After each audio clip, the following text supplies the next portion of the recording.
What's going on, everybody? Welcome to another episode of the Hold a Husband Podcast. I'm your host, Terry DeRyan. I got my co-host, Jay Baba, on the line with me today. What's good, bro? Not much, man. Glad to be back on after the past couple of weeks here. See, we don't have SD, but hopefully next week, we can have all three of us back on here, and a great week of fantasy football, by the way. But want to quickly remind you, you can catch us on YouTube as well as follow us on TikTok at Hold a Husband Podcast. And for those interested in promos and shout-outs, y'all can shoot us a DM on IG at Hold a Husband Podcast, as well as emails at holdahusbandpodcast@gmail.com. All right, T. I want to remind everybody that y'all can get the audio playback of the podcast every Monday afternoon at 4 p.m. Central Standard Time on the core94.com. I also want to give a shout out to my man, Brother Soul Productions, for keeping us laced with our background music. And I want to remind everybody to continue supporting the podcast or our Cash App and our PayPal. This week's episode is titled Real World versus Social Media. We're just going to be having a discussion about some of the comparisons and contrasts to, how different things is in the real world. But y'all know how we do around here, man. We like to discuss stuff that we seen trending on our timelines. So we got a couple interesting videos to discuss this week. This first video is talking about women and their response to finding out that they've been cheated on. Let's take a look. Women love a man that cheats or that can cheat, and I thought that was untrue. But when I interviewed 1,000 women, I maybe would start and say, have you ever been cheated on? And I couldn't believe how many women said yes. It was pretty much every single woman. My second question would always be, did you leave or did you stay when you found out? And I would say 80% of the time, women stayed. Second thing, if they ended up leaving the man, they left him when he stopped cheating. That really shocked me. It made me rethink everything I believed about relationships and fidelity. It wasn't just about the act of cheating, it was about what cheating represented to them. Some women admitted they stayed because of love, others because of fear, kids, finances, or the hope that things would go back to how they once were. But what stood out even more was that when the man stopped cheating, when he became more present or started treating her too good, some women interpreted that as suspicious or even boring. It's as if chaos had become normal and peace felt unfamiliar or untrustworthy. Now, I've heard women, express thoughts like that about I left because I was bored, it wasn't exciting, etc. And so I've come to the conclusion as well that a stable, comfortable lifestyle is not really what most women want. Most women want a luxury lifestyle that represents what the celebrities do so that they can shit on other women. It's kind of ironic. This week, Cardi B's new album came out. And that's really the theme of the album. Like, I'm shitting on y'all hoes, fuck y'all hoes. Like, she articulated a lot of the memes and things that we've seen over the years with women. She did a great job of capturing it into music and hooks and punchlines, but that's essentially what it is. They want this lifestyle where they can brag and make themselves look better and feel better compared to other women, even if their life is a wreck. Yeah, this is very, very interesting, because when you talk to different women, or even when you hear women online, what do they say they want? A monogamous relationship, right? And have, I guess, whatever they consider the good life, right? A house, car, children, and be able to maintain a lifestyle, right? That's what they say they want. But I guess what she says is the complete opposite. Is pretty much counterintuitive to all of that, right? They stay with the man even after he cheats. And obviously she gave, various different reasons as to why. But I think another one low key is women just want a man that's desired by other women. So I think that part plays a factor into it as well. And I wish everybody does, right? That no question about it. No question. And I wish SD was here because he put the survey out several times of who they would rather want between Russell Wilson and Future. And I think the majority chose Future according to that survey. I think it was almost close to 90%, and maybe like about 10% chose Russell Wilson. So that goes to show you right there. Yeah, I mean, the the being attracted to what's wrong or taboo is kind of human nature, right? Yeah. It's why even a church guy or a pastor or somebody would still smash a stripper, still, so still has expresses sexual desires, in various ways.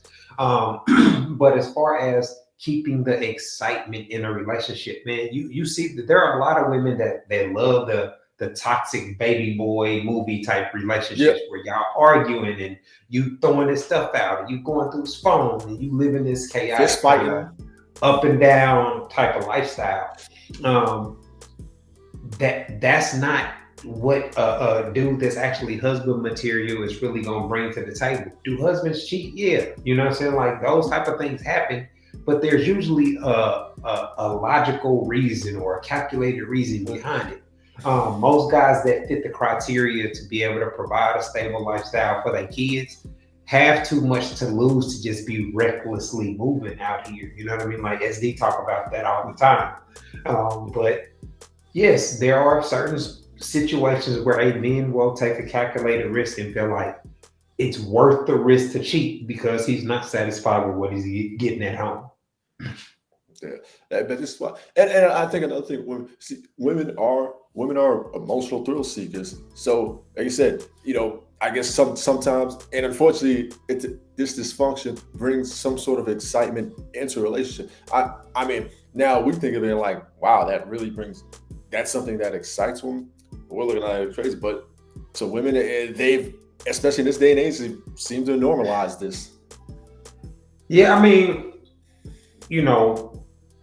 having an attractive spouse is something that I think most people desire, especially if when you got with them they were that type of person. You know what I mean? Like where they was in shape, they had an attractive look or whatever.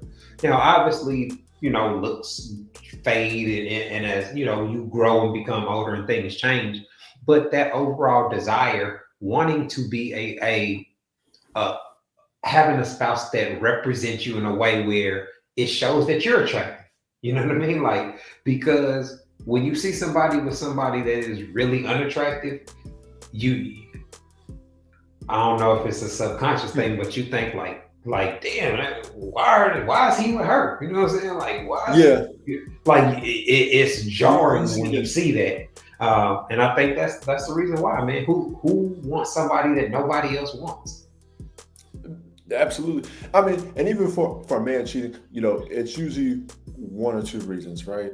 It's A, he wants to see, hey, if he still got it out there on the dating market, or B, he's just trying to get him a new piece of ass, a new pussy. That's pretty much, that's the two most common reasons. Now, there's other reasons, obviously. Well, seeing if he still got it, that subconscious thing, but I think most guys, and I've spoken about that an awful lot. I think most guys, when especially if they've had success with women before the marriage, they go into it expecting to have their needs met and everything be all good. It's when that turns out to not be reality where he starts looking at other options. You know what I mean? And so it's not like just month number one, he cheated. So like, no, most guys go several months or years before they actually step out the marriage when talking about it don't work. We talk about all these problems or issues that come up when men try to address the issues that they have with their women, how, that's kind of useless for most situations. When it's a problem for the woman, when it's a conversation about something he's doing, there's almost immediate results. And so we see that with, relationship counselors expressing it. What happens when you start addressing a woman? Oh, they cancel the sessions or they stop coming. Because most of them go into it. Even Michelle Obama admitted that they go into therapy and relationship counseling like, I'm about to get somebody to prove I'm right. You know what I mean? And that turns out to not be the case in a lot of situations. So, yeah, I talk about all the time the recipe that makes a good man feel like it's worth it to cheat. Because realistically, I mean, if you're a husband and you're involved with your family, your kids and all that, if you really handling your business, you don't have a whole lot of time to handle that type of stuff. But the guys that do, that live the type of lifestyle where everywhere they go, they trying to holler at hoes. Everywhere they go, they trying to cheat on their wife. Like, those ain't the type of guys that I would recommend women date or want to be with. And you can see the difference in between their priorities and how they move. Like, guys that are actually solid and responsible dudes don't have that much time on their daily calendar to spend texting and meeting new people. Man, so it's crazy. It's crazy you said it. So you're married. You're married. You have a child or kids, and so it really takes a real concerted effort to really cheat. Obviously you're texting, calling a woman back and forth. You got to find time to do it. I guess obviously you have to do it whenever your spouse isn't around, or you got to find somewhere to go. So yeah, I mean, it's obviously easier. Yeah, I mean, it's easier when you travel and you have other means, but managing the logistics of cheating and getting away with it is a lot. You know what I'm saying? Like, so it can be done, but we see situations like the fast route. It's a coworker. It's somebody that you're already around. You know what I'm saying? Like, somebody in a similar situation. So those things make it a lot easier and feasible for both people to do it. Hospitals, schools, where men and women work around each other on a regular basis. Those are the type of scenarios where you get that type of vibe. No question. I mean, you're around each other a lot, especially if you work closely together. At minimum, it's 8 hours a day, right? 40 hours a week that you're around that person. So it gives the opportunity, hey, you can flirting on your lunch break. Hell, you can and even in that type of environment, you can see somebody transform, and a dude that used to be lame can learn how to start pulling chicks or attracting women. You can, something like, because if you send somebody month after month, you can see the difference when a dude decides to get in shape. When a dude, like when a dude, when something changes, when he starts a side hustle, starts making some decent money, or just everything that makes a man desirable. And in that environment, like we were talking about, want somebody that has a reputation, of being productive in the bedroom and desirable. Like, there were a lot of women that, I experienced that with, that they heard about somebody I smashed, or my name came up in the break room and all that type of stuff. And if you, like, I'm not a woman, so I'm not offended by women talking about what we did. You know what I'm saying? Like, it's all marketing, realistically.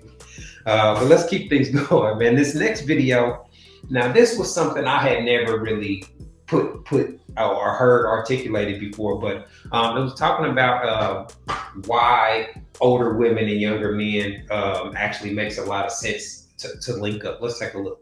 I have an episode about that, younger men and older women, and why do they tend to get together. It's because they actually have comparable sexual marketplace values. Yeah, interesting. Yeah. Because that there's nothing necessarily wrong with young men, it's just that most women don't want them. Yeah. And there's nothing necessarily wrong with older women, it's just that most men don't want them. And so on some level, they're on equal power levels on the distribution curve. The younger men might be coming up and the older women might be coming down, but for the time that they're together, they're somewhat comparable and they can do business with one another. And older women can be wonderful partners for younger men. Yeah. Like, I'm very grateful to some of the older women that I dated in my early 20s. Well, I had never heard it articulated like that, but I thought I've had these thoughts all the time. Like, but older women these days are still more attractive. They have a lot of things that can still make them more desirable to younger men. But as a young man, I was smashing older women. Like, I never was in no relationship with them. But, when I talk about my call center days, it was some women in their 30s that I was smashing in my early 20s. And those women come with lots of benefits, you know what I'm saying? Like, that a 20-year-old dude that's got an apartment, they cook, they give you money, they give you gifts. And then, when you living on the side where you a side dude, you see the type of stuff that, women, they got a 6-figure husband or a dude dating a dude a lot of money. Your birthday, they come in with something that you can't afford. You know what I'm saying? Like, so there are lots of benefits that come from dating older women. And from their perspective, a lot of them might not admit it, but feeling desired by young men that are able to smash other young women has to make them feel good. Absolutely. I think without a question, 30-something-year-old, getting smashed, and for some of them, and I spoke to, that this message, they say, it makes them feel young, hey, and the guy that's, 20 years old, that is, sexual peak, maybe even physical peak in some cases, right? And here this guy choosing her and choosing to smash her and give him, her, his time and energy and attention, right? Yeah, that makes a lot of sense. Well, like he said, where they both at on the, the desirability curve. But the difference is, I don't think a lot of those older women actually want to be with those younger men. You know what I'm saying? Like it's more of a temporary thing. I don't. Where on the opposite side, I think the younger women that date older men, I think they're just trying to secure the bag. Absolutely. I think vice versa, right? I think that, when I was in my 20s, if I smashed somebody that was over 30 years old and up, right, I wasn't really taking them serious at the time. I was just like, I was just looking at it as something temporary. And I think the woman knows that as well. And she understands, like you said, the gifts and stuff that he otherwise probably couldn't afford at that time. Usually, what is he, a college kid, or he's working a menial job somewhere, right? She knows that. Yeah. She's like, well, how can I wheel him in? I'll show him things that the younger woman can't do. Facts. Clean around his apartment or his college dorm room. Buy him a nice gift on his birthday. Take him to a nice restaurant that he's not used to going to. Yeah, I mean, like I said, the desire, when it's a young dude, it don't really matter. It's kind of all the same. Any woman that is interested in giving and receiving sexual pleasure, long as you meet the minimum criteria of being somebody that he finds attractive, most dudes are gonna sign up for that. You know what I mean? And so, absolutely, like you said, the things that an older woman gives her an advantage over younger women. You know what I mean? Like those are the things that, like you said, they've learned by the time they're in their 30s or 40s, they know how to be pleasant to a young guy. You know what I mean? Like him coming over to her crib to chill is heaven. You know what I mean? And not to mention this, right? She has, by that age, she's had some sexual experience. She has more sexual experiences than the average 20. But even a 20-year-old, some of them have some sexual experience. But that 30-something-year-old or even early 40-something-year-old, they have bunches, so they know what to do. Hey, I'm gonna go turn out these little 20-something-year-olds here. Well, but what I think is different. I don't think that when there's a real big age gap and the woman's a lot older than a younger guy, I don't see that out in public. I don't see them really on dates. You know what I'm saying? What? Like that. You know what? You're right about that. You don't see it's not common. I mean, you see it here, but it's few far in between. Whereas you'll see, an older guy with a younger woman where there's you can clearly see there's a huge age gap. He's about at least 15 years or so. I mean, the guys that live like that don't care. Actually, that's actually a status symbol, and it's one of the things that gets you more women. Being seen with chicks and attractive women that other guys want to sleep with increases your value on the market scene, on the dating scene. And it's the guys that the use their money and they age to get with really attractive young women that majority of the time it's their status or their finances that is putting them in that position. But there's a logical reason for it. You know what I mean? Like they're getting what they want out the equation for sure, the youth and the beauty and the sex and all that. And they have the resources to make it happen. So what the guy said is most guys are, when they're thinking about seriously settling down with a woman or whatnot, majority of the time, they don't want a woman that's older or already has multiple kids. So those are things that are going to be held against you, in the dating algorithm that most guys use when they coming up with that calculation. So I guess I wonder how women will receive hearing it like that, because I can imagine some older women would take offense to being compared to how younger guys are in the dating market, but that is Remember, what was you was on the show, Ryan from Hardly Initiated. Remember, he went viral a couple of years back for saying, "Hey, he likes younger women," and he was in his younger. He was, he's a. He was talking about the mentality primarily. Yeah, but that kind of resonated with me, and he got a bunch of backlash. You saw the comments; they started talking about his teeth and just finding ways. And they didn't address his point. They were just more so on the attack of him because of what he liked. But now it's the other way around. Let's just say women get on there and say, "Hey, I like younger men," or she got a younger man. She'd be getting high five. Applaud. Yes. That we talk about that whenever a guy mentions their preferences, that's met with backlash from the women that don't fit in that category. So it is what it is. So I'll just say that to say, could this be met with the same, maybe not with the same level of vitriol that he got, but I could see where in the comments there'd be some backlash here. Yeah, I guess that makes sense. Let's keep things rolling, man. It looks like we up against the clock. We're about to take a quick break. When we come back, we're going to be getting into tonight's topic, real life versus social media, where we're going to be comparing and contrasting some of the differences between your timeline and the real world. You're tuned in to the How to Husband podcast. We'll be back in a minute. Hi, I'm relationship coach and author Terry Duran, and I am pleased to announce that my book, It's Not That Complicated, is finally available as an audiobook. So if you don't like to read, or you just don't have time to read a paperback book, this audiobook is perfect for you. You can listen to it while you're in your car, while you're at work, etc. In the book, I break down how husband material men think and operate in regards to sex, love, and relationships, and I provide real quality insight on how husband material men approach dating. The audiobook is available on audible.com and on iTunes.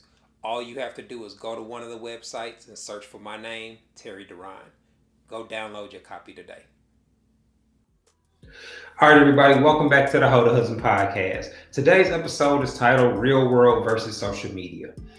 So we're just talking about some of the differences and why there's such a drastic difference between what we see on social media and what we see in the real world.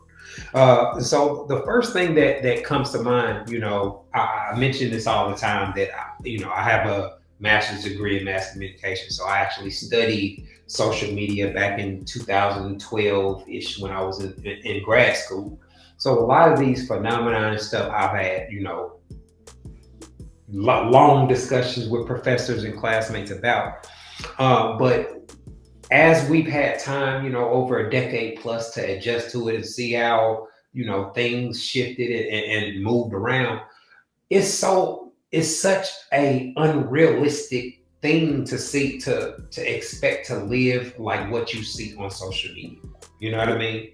Because there's so many celebrities and athletes and famous people that are just in the mix. They in comment sections, they post, so you get to see all these different lifestyles, but everybody's posting the best parts of it. And so it just kind of, like I said, from afar, it would seem ridiculous to expect that to be reality. Absolutely. Well, I think between now and then, if we think back into, before social media was prevalent, because when you did your stuff on social media, that was like, I guess, in the beginning stages of social media.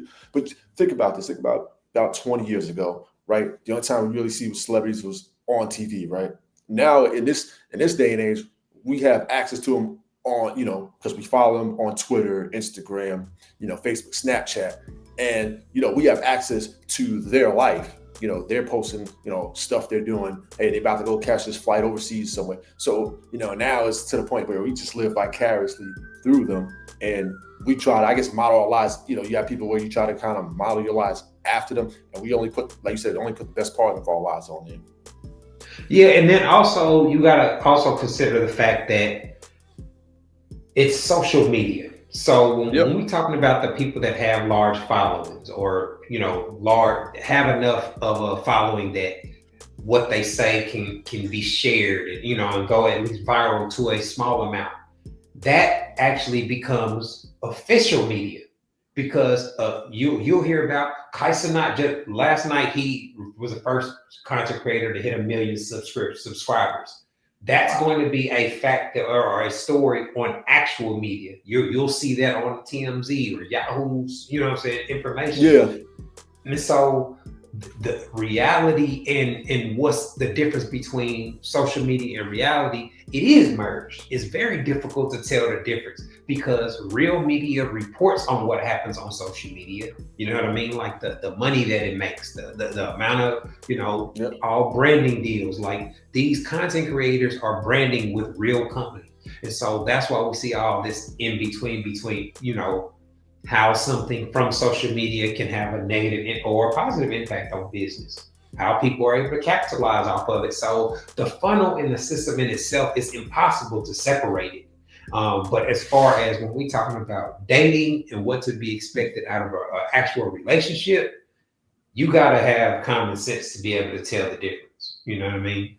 You absolutely do. But like I said, nowadays with these, content creators on whether it's TikTok, YouTube, Instagram, I think they've muddied the waters a bit too, where it's like they can include sensitive topics and just say things for clicks and views, because that's what it's became about. Like, for example, we talk always about the Panthers, right? That became a $1 million industry in a cottage industry within itself, because they understand the psychology, right? Women are the biggest consumers. So if I tell them what they want to hear, hey, they're going to subscribe to my YouTube and follow my social media and buy my products or services.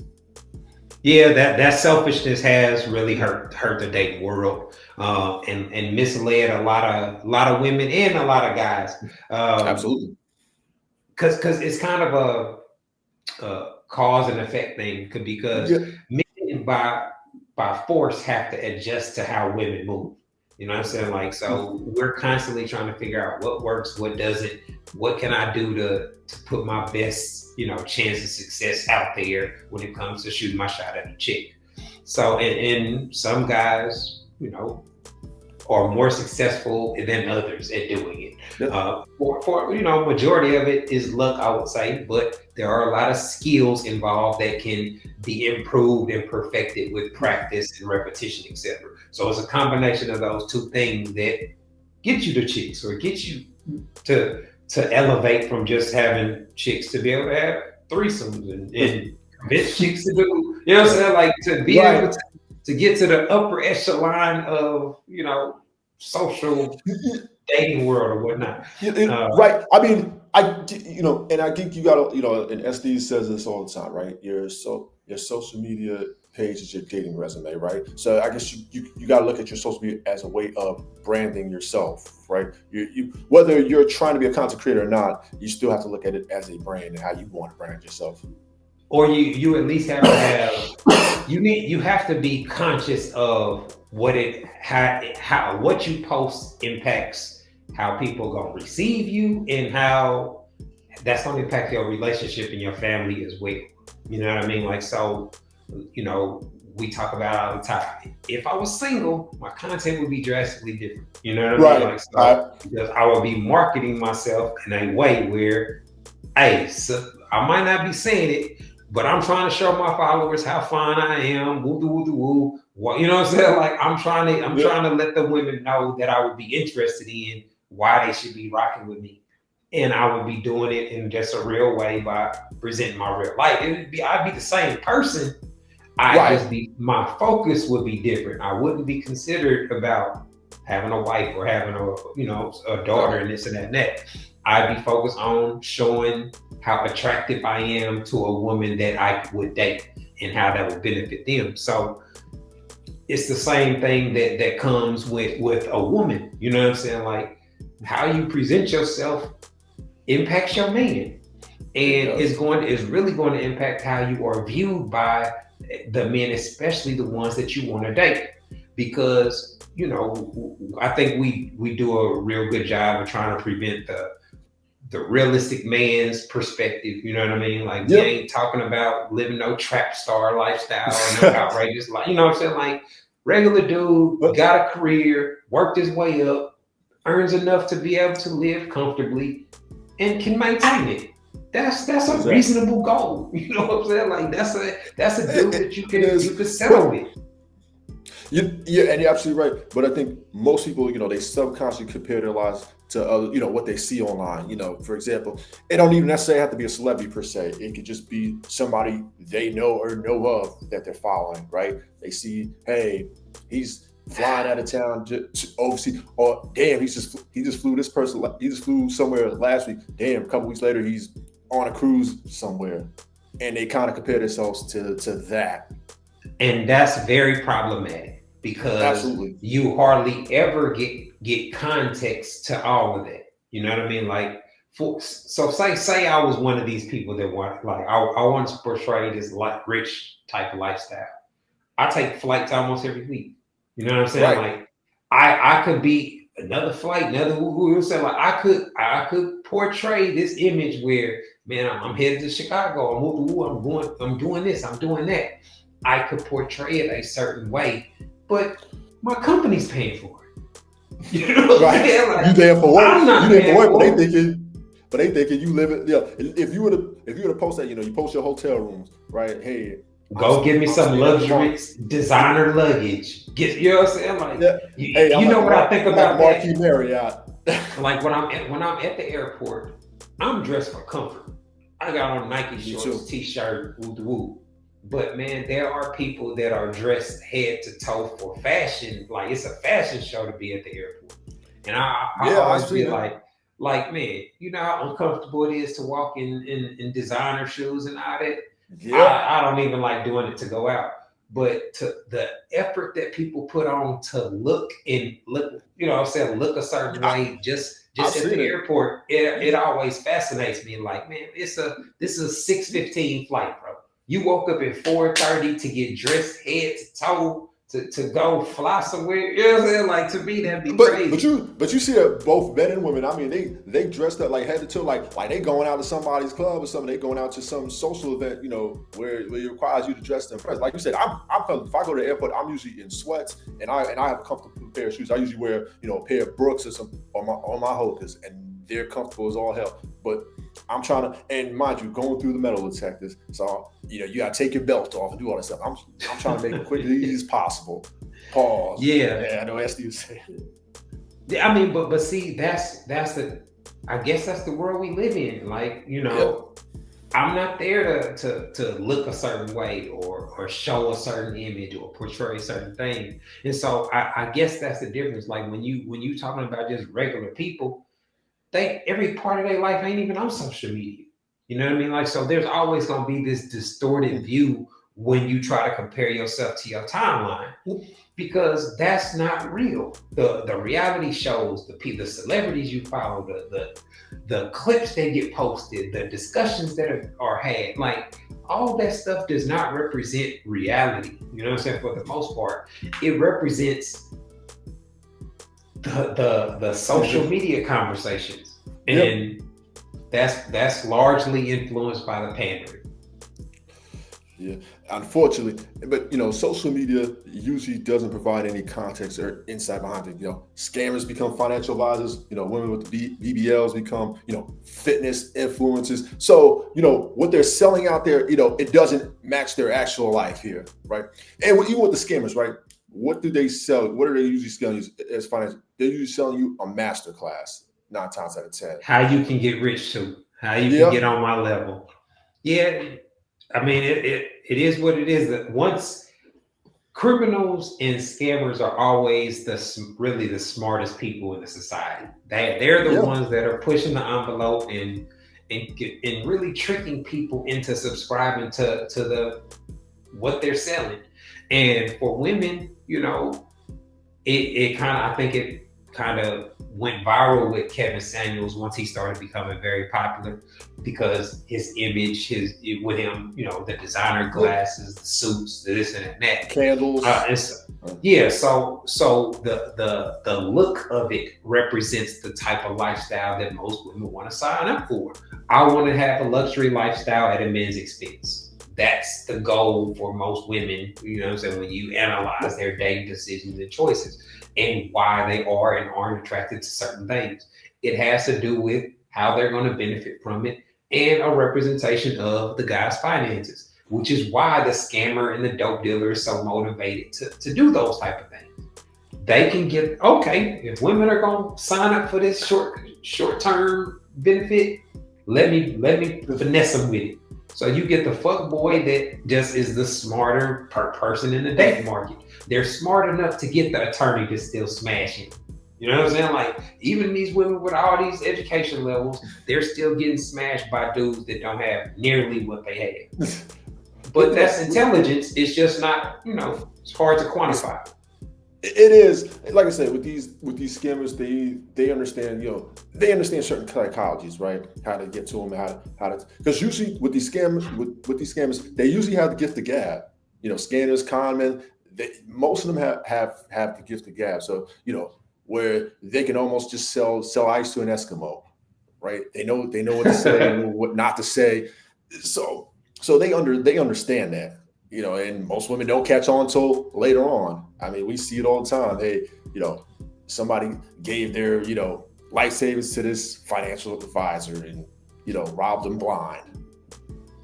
Yeah, I mean, there's always gonna be the horror stories. We see all these people that, man, it's people that I really was admiring to find out they scammers and fraud and all this type of stuff. Is like, but I didn't base my life off of them. You know what I'm saying? Right. Like, I just, I'm all about success. I like seeing people make money and get careers and all that type of stuff. So when I'm seeing all these people, I'm like, damn, so I started trading in stocks and doing little stuff that I've learned from EYL and different places.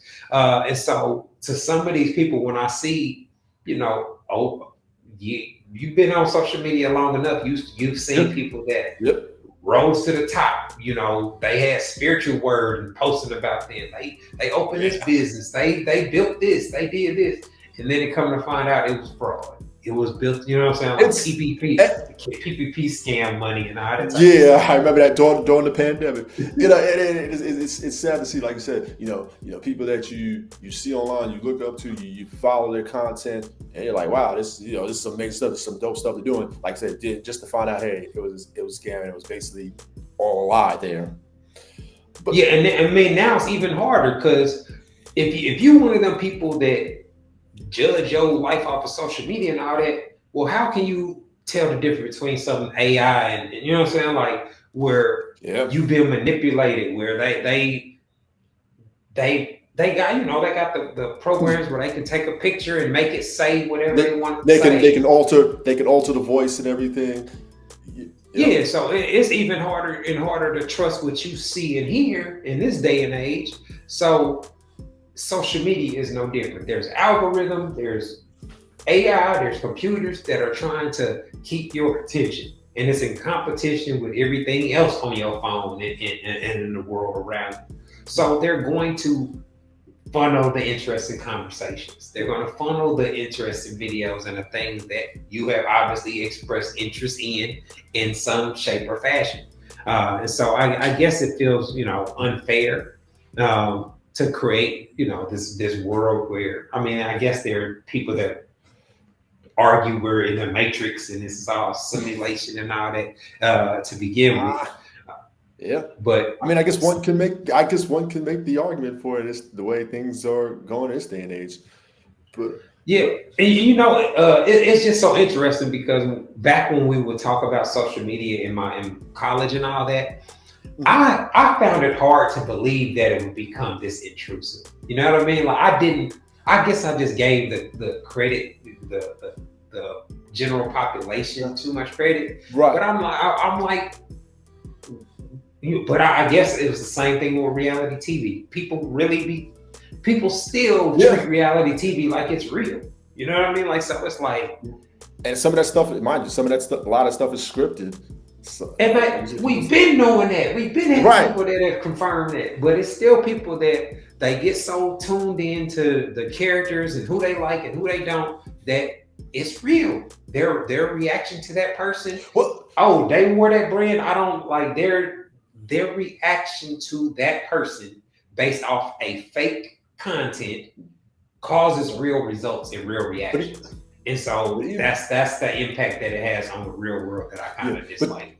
But the way social media was designed, and the way it's designed now, it's made to be addictive, right? Let's just say you're looking for certain content. Like, for example, let's just say you're looking for how to cook certain things, right? You look at how to cook pasta, chicken Alfredo, right?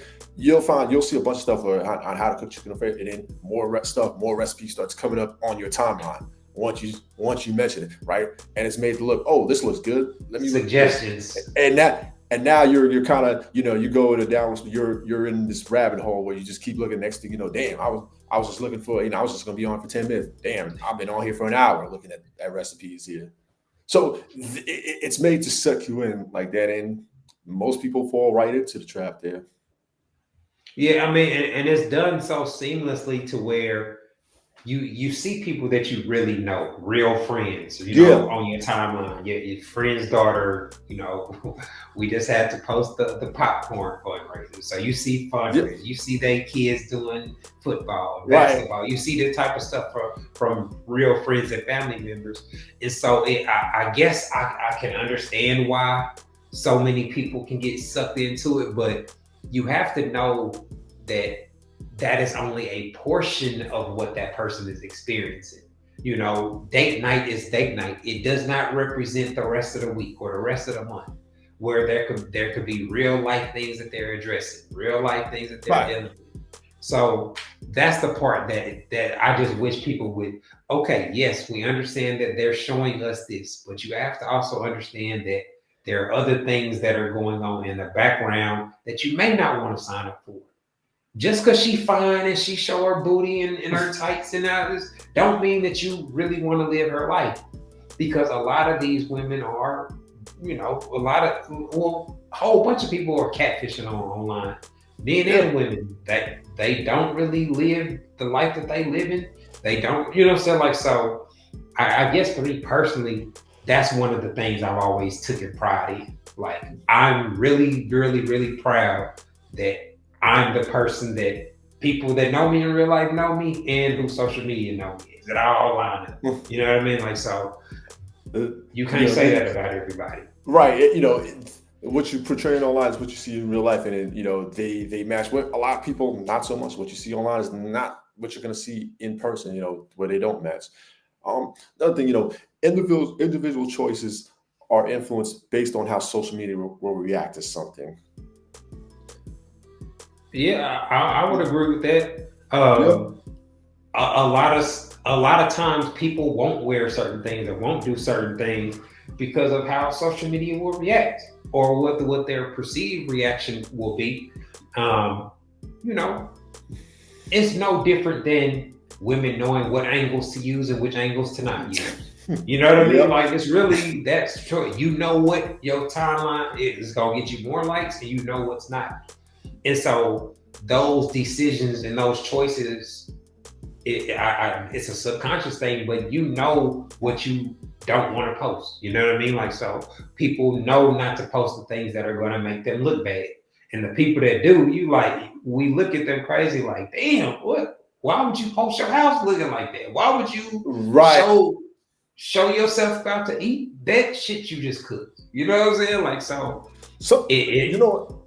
some people just don't care, what they post. Like I said, a lot of people, especially when it comes to women, on what kind of selfies they post, they're very conscious of that, right? You said they post certain angles. Some, posting filters and everything to make sure that, they're posting, I guess, the perfect, the best version of yourself, for lack of better scripts. But, some don't care. Like you said, some posting struggle plates on there. And you're like, man, what made you think that was a good idea to post that on there? Yeah, it is funny to see what, I get, I'm older, so my first reaction is not to pull out my phone in any situation. Like, I'm not just like, oh, I need to, like, a lot of times, even when I'm out, when I'm doing stuff, I'm not be the only person without my phone. Like, I don't even be thinking about my phone like that. You know what I mean? Like, so, I could not be one of these people, where you see them, it's a real situation, and they recording the whole first thing they just pull out their phone. It's a light. I can't take you serious. Like, you know, and you see this in life and death situations. I mean, real life and death situations. You know, somebody's on the floor, could be potentially dying right there, right? The first thing they would pull out their phone and record it. I'm like, you're not gonna go get this person any sort of help, see if this person needs assistance, call an ambulance. That drives me crazy, bro. I don't understand that aspect of it. So.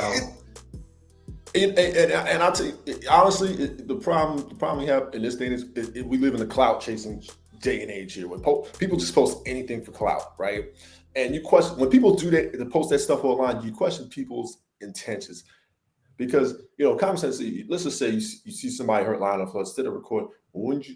The first thing would be to go get the person some help and, you know, get the person some sort of medical attention, as opposed to, well, I'm going to record just standing on my phone. And mind you, it don't just be one person. It's usually 4, 5, 6 people, you know, in a crowd.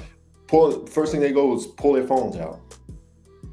Yeah, I mean, I guess that is more of a crowd psychology type of argument or discussion. Yep. I don't get that part of it, and like I don't. Like I said, I'm from a 80s babies where we predated social media, so we've been able to see the transition and how, you know, what it was like when you didn't have phones. You had to leave a note on somebody's door and things of that nature, to where we are now with ringing cameras. So I again, 10, 20 years from now, ain't no telling how dating and meeting people is going to be. But I'm anxious to see the transition, and I hope there's a miracle shift that actually makes it more successful, or makes it easier for people to actually meet people on their actual level. Yeah, I mean, I would love to see that. I think that would be wildly optimistic, but I don't know. I don't know if I see it getting any better. I think I see it getting worse before it gets better. It's just my opinion there. Yeah, I agree, man. I'm just, like you said, trying to be hopelessly optimistic. Yeah. All right, man. Looks like we about to get up out of here, man. Before I go, I want to give another shout out to my man, Brother Soul Productions, for keeping us laced with our background music. I want to remind y'all to continue supporting the podcast through our Cash App and our PayPal. I'm looking forward to getting SD back so we can have all 3 back on the pod again. And Jamin, I appreciate you linking up so we can get this episode knocked out. This has been another episode of the Hold a Husband podcast, y'all. Thanks for tuning in. Peace.